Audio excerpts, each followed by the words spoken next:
क्रिस्का recording studio Ekangar सराय।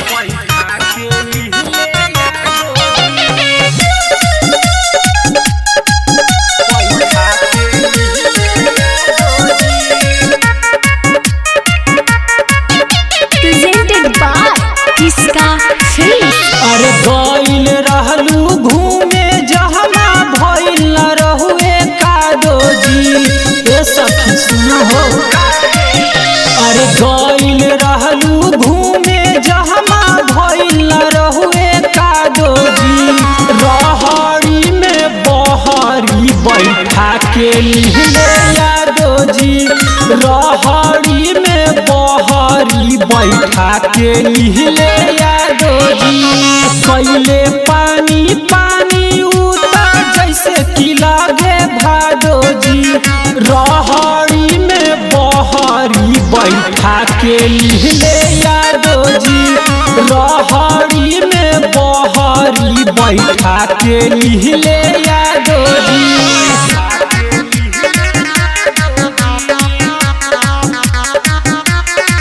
क्रिस्का recording studio Ekangar सराय।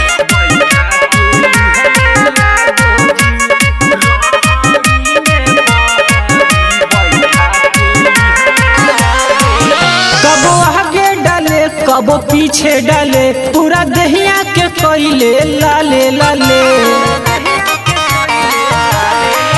कबो आगे डाले कबो पीछे डाले पूरा दहिया के कोइले लाले लाले।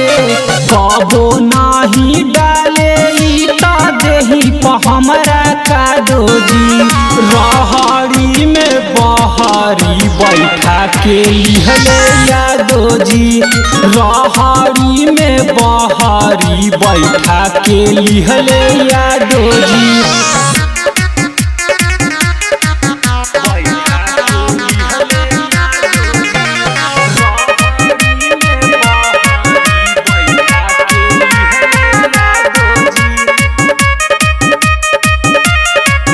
क्रिस्का रिकॉर्डिंग स्टूडियो एकंगर सराय। कब चित कब पट खड़े खड़े कैले शेखर सोनू मनीष पानी पानी कैले।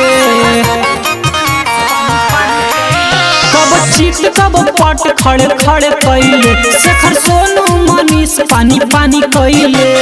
कबो न भेटाई तोरा देही पफेरू कादोजी रहड़ी में बहरी बैठा के लिहले यादोजी रहड़ी में बहरी बैठा के लिहले यादोजी। क्रिस्का रिकॉर्डिंग स्टूडियो एकंगर सराय।